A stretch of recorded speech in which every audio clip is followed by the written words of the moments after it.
ಸರ್ಕಾರವೇನೋ ಈ ತಲೆಬುರುಡೆ ರಹಸ್ಯವನ್ನ ಭೇದಿಸೋದಕ್ಕೆ ಅಂತ ಎಸ್ಐಟಿಯನ್ನ ರಚನೆ ಮಾಡಿದೆ. ಆದ್ರೆ ಈ ಎಸ್ಐಟಿಯಲ್ಲಿರೋ ಅಧಿಕಾರಿಗಳಿಗೆ ಅದೇನಾಗಿದೆಯೋ ಏನೋ ಒಬ್ಬೊಬ್ಬರೇ ತಂಡದಿಂದ ಹೊರಗುಳಿತಾ ಇದ್ದಾರೆ. ಇದೀಗ ಮತ್ತೊಬ್ಬ ಅಧಿಕಾರಿ ಎಸ್ಐಟಿಯಿಂದ ಬಿಡುಗಡೆ ಕೋರಿದ್ದಾರೆ. ಈ ಹಿಂದೆ ಕೂಡ ಒಬ್ಬ ಅಧಿಕಾರಿ ಎಸ್ಐಟಿಯಿಂದ ಬಿಡುಗಡೆ ಕೋರಿ ಹೊರ ನಡೆದಿದ್ರು. ಇದೀಗ ಮತ್ತೊಬ್ಬ ಅಧಿಕಾರಿ ಎಸ್ಐಟಿಯಿಂದ ಬಿಡುಗಡೆ ಕೋರಿದ್ದಾರೆ. ಏನಾಗಿದೆ ಅಂತ ಗೊತ್ತಿಲ್ಲ. ಒಟ್ಟಿನಲ್ಲಿ ಎಸ್ಐಟಿ ತಂಡದಿಂದ ಒಬ್ಬೊಬ್ಬರಾಗಿ ಅಧಿಕಾರಿಗಳು ಹೊರಗುಳಿಯ ಬಯಸ್ತಾ ಇದ್ದಾರೆ. 4 ಜನರ ಅಧಿಕಾರಿಗಳ ಎಸ್ಐಟಿ ತಂಡವನ್ನ ರಚನೆ ಮಾಡಿದೆ. ಅವರ ಜೊತೆಯಲ್ಲಿ 20 ಜನರ ಅಧಿಕಾರಿಗಳ ಟೀಮ್ ಕೆಲಸ ಮಾಡುತ್ತೆ. ಸೊ ಇದೀಗ ಮತ್ತೊಬ್ಬ ಅಧಿಕಾರಿ ಎಸ್ಐಟಿಯಿಂದ ಹೊರಗುಳಿಗೆ ಅವಕಾಶ ಕೋರಿದ್ದಾರೆ.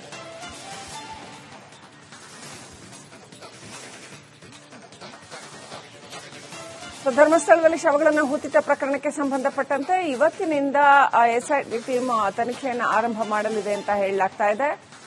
ಐಪಿಎಸ್ ಅಧಿಕಾರಿ ಪ್ರಣಬ್ ಮೊಹಂತಿ ನೇತೃತ್ವದಲ್ಲಿ ಎಸ್ಐಟಿ ತಂಡ ಕಾರ್ಯನಿರ್ವಹಣೆ ಮಾಡಲಿದೆ ಅಂತ ಹೇಳಲಾಗ್ತಾ ಇದೆ.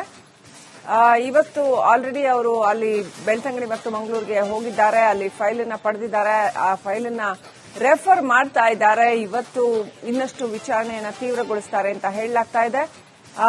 ಅನಾಮಿಕ ವ್ಯಕ್ತಿ ಯಾರು ದೂರುದಾರ ಇದ್ದಾನೆ ಆತನನ್ನ ಕೂಡ ಕರೆದು ವಿಚಾರಣೆ ಮಾಡ್ತಾರೆ ಅಂತ ಅನ್ಸುತ್ತೆ. ಆತನಿಂದಲೇ ಐಡಿಯಲ್ಲಿ ವಿಚಾರಣೆ ಆರಂಭ ಆಗಬೇಕು. ಸೊ ಇವರು ಹೇಗ್ ಮಾಡ್ತಾರೆ ಗೊತ್ತಿಲ್ಲ.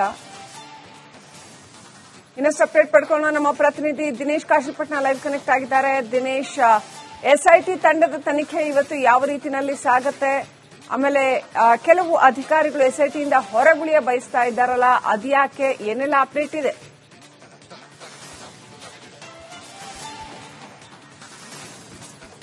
ಹೌದು ಶ್ರೀಲಕ್ಷ್ಮಿ, ಏನೋ ಎಸ್ಐಟಿ ತಂಡ ಮೊನ್ನೆ ಆದಿತ್ಯವಾರ ರಚನೆ ಆದ್ರೂ ಕೂಡ ಅಧಿಕೃತವಾಗಿ ಮಂಗಳೂರಿಗೆ ಬಂದಿರಲಿಲ್ಲ ಮತ್ತು ಅಧಿಕೃತವಾಗಿ ಒಂದು ಪ್ರಕರಣ ವರ್ಗಾವಣೆ ಆಗಿರಲಿಲ್ಲ. ಆದ್ರೆ ನಿನ್ನೆ ಮಂಗಳೂರಿಗೆ ಭೇಟಿ ನೀಡಿದಂತಹ ಎಸ್ಐಟಿ ತಂಡ ಮಂಗಳೂರಿನಲ್ಲಿ ಪ್ರಮುಖವಾಗಿ 2 ಸಭೆಗಳನ್ನ ನಡೆಸಿರುವಂತದ್ದು. ಒಂದು ಐಬಿಯಲ್ಲಿ ಎಸ್ಐಟಿ ತಂಡದ ಅಧಿಕಾರಿಗಳ ಸಭೆ ನಡೆಸಿದ್ರೆ, ಆ ಬಳಿಕ ಐಜಿ ಆಫೀಸ್ನಲ್ಲೂ ಕೂಡ ಅಲ್ಲೂ ಕೂಡ ಒಂದು ಮಹತ್ವದ ಸಭೆ ನಡೆಸಿರುವಂತದ್ದು. ಆ ಬಳಿಕ ತಡರಾತ್ರಿ ಧರ್ಮಸ್ಥಳ ಪೊಲೀಸ್ ಠಾಣೆಗೆ ಕೂಡ ಆಗಮಿಸಿರುವಂತದ್ದು. ಅಲ್ಲಿ ಹೆಚ್ಚಿನ ಮಾಹಿತಿ ಜೊತೆಗೆ ಅಲ್ಲಿ ಅಧಿಕೃತವಾಗಿ ಕೇಸ್ ಫೈಲ್ ಅನ್ನು ಕೂಡ ಪಡೆದುಕೊಂಡಿರುವಂತದ್ದು. ತಡರಾತ್ರಿವರೆಗೂ ಕೂಡ ಅಲ್ಲಿ ಆ ಎಸ್ಐಟಿ ತಂಡದ ಅಧಿಕಾರಿಯಾದಂತಹ ಜಿತೇಂದ್ರ ಕುಮಾರ್ ನೇತೃತ್ವದ ತಂಡ ಏನಿದೆ ಅಲ್ಲಿ ಆ ಕೇಸ್ನ ಕುರಿತಂತೆ ಸಮಗ್ರ ಮಾಹಿತಿಯನ್ನು ಕೂಡ ಪಡೆದಿರುವಂತದ್ದು. ಜೊತೆಗೆ ಆ ಪ್ರಕರಣದ ಡೀಟೇಲ್ಸ್ ಆಗಿರುವುದು, ಬೇರೆ ಬೇರೆ ಇತರ ಮಾಹಿತಿಗಳನ್ನು ಕೂಡ ಪಡೆದಿರುವಂತದ್ದು. ಹೀಗಾಗಿ ಒಂದು ರೀತಿಯಲ್ಲಿ ಅಧಿಕೃತವಾಗಿ ನಿನ್ನೆಯಿಂದಲೇ ತನಿಖೆ ಆರಂಭಗೊಂಡಿರುವಂತದ್ದು. ತನಿಖೆ ಬೇರೆ ಬೇರೆ ರೀತಿಯಲ್ಲಿ ನಡೀತಾ ಇರುವಂತದ್ದು.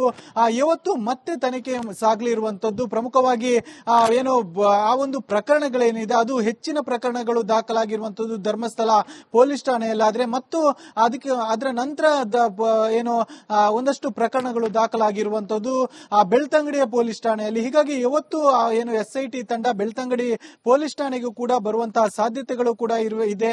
ಇಲ್ಲಿ ಏನು ದಾಖಲಾದಂತಹ ಒಂದಷ್ಟು ಕೇಸ್ಗಳ ಕುರಿತು ಮಾಹಿತಿಯನ್ನು ಕೂಡ ಪಡೆದುಕೊಳ್ಳಲಿದೆ. ಜೊತೆಗೆ ಆ ಕೇಸ್ಗೆ ಸಂಬಂಧಿಸಿದಂತೆ ಒಂದಷ್ಟು ಪತ್ರಗಳನ್ನು ಕೂಡ ಪಡೆಯಲಿರುವಂತದ್ದು. ಜೊತೆಗೆ ಏನು ಎಸ್ಐಟಿ ತಂಡದ ಅಧಿಕಾರಿಗಳು ಏನು ಬೆಳ್ತಂಗಡಿಯಲ್ಲಿ ಇರುವಂತಹ ಪ್ರವಾಸಿ ಮಂದಿರ ಅಥವಾ ಇಲ್ಲೇ ಪಕ್ಕದಲ್ಲಿ ಇರುವಂತಹ ಪೊಲೀಸ್ ಕ್ವಾರ್ಟರ್ಸ್ ಏನಿದೆ ಅಲ್ಲಿ ತಮ್ಮ ಕಚೇರಿಯನ್ನು ಮಾಡಿ ಅಲ್ಲಿಗೆ ಒಂದಷ್ಟು ಜನರನ್ನು ಕರೆಸಿಕೊಂಡು ಅಲ್ಲಿ ವಿಚಾರಣೆ ಮಾಡುವಂತಹ ಸಾಧ್ಯತೆಗಳು ಕೂಡ ಇರುವಂತದ್ದು. ಮುಖ್ಯವಾಗಿ ಇನ್ನು ಈ ಒಂದು ಪ್ರಕರಣ ಈಗ ಎಸ್ಐಟಿ ತೆಕ್ಕೆಯಲ್ಲಿ ಇರುವಂತದ್ದು. ಅದಕ್ಕಿಂತ ಹಿಂದೆ ಅದು ಧರ್ಮಸ್ಥಳ ಪೊಲೀಸ್ ಠಾಣೆಯಲ್ಲಿ ಇತ್ತು. ಅವರು ಅಲ್ಲಿನ ತನಿಖಾಧಿಕಾರಿಯಾಗಿ, ಅಲ್ಲಿನ ಎಸ್ಐ ಕೂಡ ಆ ತನಿಖಾಧಿಕಾರಿಯಾಗಿದ್ರು. ಹೀಗಾಗಿ ಈ ಹಿಂದೆ ಯಾವ ರೀತಿಯಾಗಿ ತನಿಖೆ ಅನ್ನುವಂಥದ್ದು ಬೆಳವಣಿಗೆ ಕಂಡಿದೆ, ತನಿಖೆ ಯಾವ ಹಂತದಲ್ಲಿತ್ತು ಮತ್ತು ತನಿಖೆಗೆ ಸಂಬಂಧಿಸಿದಂತೆ ಹೆಣ ಹೂತಿಟ್ಟ ಆ ಪ್ರಕರಣದ ತನಿಖೆಗೆ ಸಂಬಂಧಿಸಿದಂತೆ ಅವರಿಂದ ಒಂದಷ್ಟು ಮಾಹಿತಿಗಳನ್ನು ಪಡೆಯುವಂತಹ ಸಾಧ್ಯತೆಗಳು ಕೂಡ ಇರುವಂತದ್ದು ಮತ್ತು ಅವರನ್ನು ಹೆಚ್ಚಿನ ವಿಚಾರಣೆ ಕೂಡ ಇವತ್ತು ನಡೆಯುತ್ತಿದೆ. ಜೊತೆಗೆ ಇದಕ್ಕೆ ಸಂಬಂಧಿಸಿದಂತೆ ಈ ಒಂದು ಪ್ರಕರಣಕ್ಕೆ ಸಂಬಂಧಿಸಿದಂತೆ ಬೇರೆ ಬೇರೆ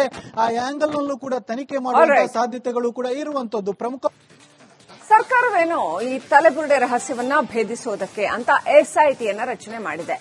ಆದ್ರೆ ಈ ಎಸ್ಐಟಿಯಲ್ಲಿರೋ ಅಧಿಕಾರಿಗಳಿಗೆ ಅದೇನಾಗಿದೆಯೋ ಏನೋ ಒಬ್ಬೊಬ್ಬರೇ ತಂಡದಿಂದ ಹೊರಗುಳಿತಾ ಇದ್ದಾರೆ. ಇದೀಗ ಮತ್ತೊಬ್ಬ ಅಧಿಕಾರಿ ಎಸ್ಐಟಿಯಿಂದ ಬಿಡುಗಡೆ ಕೋರಿದ್ದಾರೆ. ಈ ಹಿಂದೆ ಕೂಡ ಒಬ್ಬ ಅಧಿಕಾರಿ ಎಸ್ಐಟಿಯಿಂದ ಬಿಡುಗಡೆ ಕೋರಿ ಹೊರ ನಡೆದಿದ್ರು.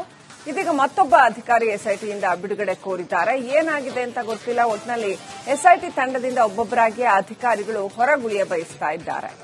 4 ಜನರ ಅಧಿಕಾರಿಗಳ ಎಸ್ಐಟಿ ತಂಡವನ್ನ ರಚನೆ ಮಾಡಿದೆ. ಅವರ ಜೊತೆಯಲ್ಲಿ 20 ಜನರ ಅಧಿಕಾರಿಗಳ ಟೀಮ್ ಕೆಲಸ ಮಾಡುತ್ತೆ. ಸೊ ಇದೀಗ ಮತ್ತೊಬ್ಬ ಅಧಿಕಾರಿ ಎಸ್ಐಟಿಯಿಂದ ಹೊರಗುಳಿಗೆ ಅವಕಾಶ ಕೋರಿದ್ದಾರೆ.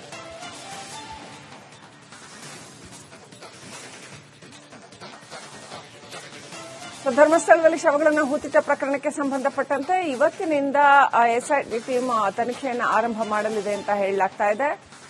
ಐಪಿಎಸ್ ಅಧಿಕಾರಿ ಪ್ರಣಬ್ ಮೊಹಂತಿ ನೇತೃತ್ವದಲ್ಲಿ ಎಸ್ಐಟಿ ತಂಡ ಕಾರ್ಯನಿರ್ವಹಣೆ ಮಾಡಲಿದೆ ಅಂತ ಹೇಳಲಾಗ್ತಾ ಇದೆ. ಇವತ್ತು ಆಲ್ರೆಡಿ ಅವರು ಅಲ್ಲಿ ಬೆಳ್ತಂಗಡಿ ಮತ್ತು ಮಂಗಳೂರಿಗೆ ಹೋಗಿದ್ದಾರೆ. ಅಲ್ಲಿ ಫೈಲ್ ಅನ್ನ ಪಡೆದಿದ್ದಾರೆ. ಆ ಫೈಲ್ ಅನ್ನ ರೆಫರ್ ಮಾಡ್ತಾ ಇದ್ದಾರೆ. ಇವತ್ತು ಇನ್ನಷ್ಟು ವಿಚಾರಣೆಯನ್ನು ತೀವ್ರಗೊಳಿಸುತ್ತಾರೆ ಅಂತ ಹೇಳಲಾಗ್ತಾ ಇದೆ. ಅನಾಮಿಕ ವ್ಯಕ್ತಿ ಯಾರು ದೂರುದಾರ ಇದ್ದಾನೆ ಆತನನ್ನ ಕೂಡ ಕರೆದು ವಿಚಾರಣೆ ಮಾಡ್ತಾರೆ ಅಂತ ಅನ್ಸುತ್ತೆ. ಆತನಿಂದಲೇ ಐಡಿಯಲ್ಲಿ ವಿಚಾರಣೆ ಆರಂಭ ಆಗಬೇಕು. ಸೊ ಇವರು ಹೇಗ್ ಮಾಡ್ತಾರೆ ಗೊತ್ತಿಲ್ಲ. ಇನ್ನಷ್ಟು ಅಪ್ಡೇಟ್ ಪಡ್ಕೊಳ್ಳೋಣ. ನಮ್ಮ ಪ್ರತಿನಿಧಿ ದಿನೇಶ್ ಕಾಶಿಪಟ್ನ ಲೈವ್ ಕನೆಕ್ಟ್ ಆಗಿದ್ದಾರೆ. ದಿನೇಶ್, ಎಸ್ಐಟಿ ತಂಡದ ತನಿಖೆ ಇವತ್ತು ಯಾವ ರೀತಿಯಲ್ಲಿ ಸಾಗುತ್ತೆ? ಆಮೇಲೆ ಕೆಲವು ಅಧಿಕಾರಿಗಳು ಎಸ್ಐಟಿಯಿಂದ ಹೊರಗುಳಿಯ ಬಯಸ್ತಾ ಇದ್ದಾರಲ್ಲ, ಅದ್ಯಾಕೆ, ಏನೆಲ್ಲ ಅಪ್ಡೇಟ್ ಇದೆ?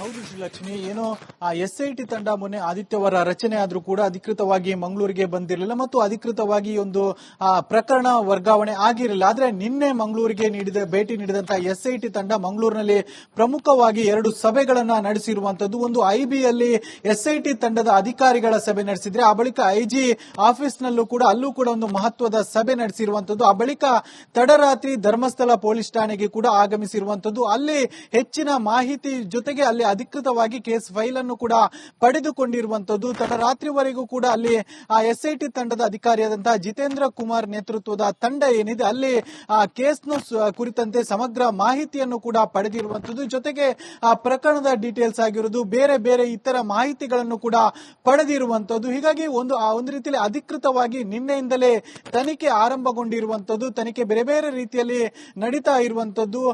ಇವತ್ತು ಮತ್ತೆ ತನಿಖೆ ಸಾಗಲಿರುವಂತದ್ದು. ಪ್ರಮುಖವಾಗಿ ಏನು ಆ ಒಂದು ಪ್ರಕರಣಗಳೇನಿದೆ ಅದು ಹೆಚ್ಚಿನ ಪ್ರಕರಣಗಳು ದಾಖಲಾಗಿರುವಂತದ್ದು ಧರ್ಮಸ್ಥಳ ಪೊಲೀಸ್ ಠಾಣೆಯಲ್ಲಾದ್ರೆ, ಮತ್ತು ಅದರ ನಂತರ ಏನು ಒಂದಷ್ಟು ಪ್ರಕರಣಗಳು ದಾಖಲಾಗಿರುವಂತದ್ದು ಬೆಳ್ತಂಗಡಿಯ ಪೊಲೀಸ್ ಠಾಣೆಯಲ್ಲಿ. ಹೀಗಾಗಿ ಇವತ್ತು ಏನು ಎಸ್ಐಟಿ ತಂಡ ಬೆಳ್ತಂಗಡಿ ಪೊಲೀಸ್ ಠಾಣೆಗೂ ಕೂಡ ಬರುವಂತಹ ಸಾಧ್ಯತೆಗಳು ಕೂಡ ಇದೆ.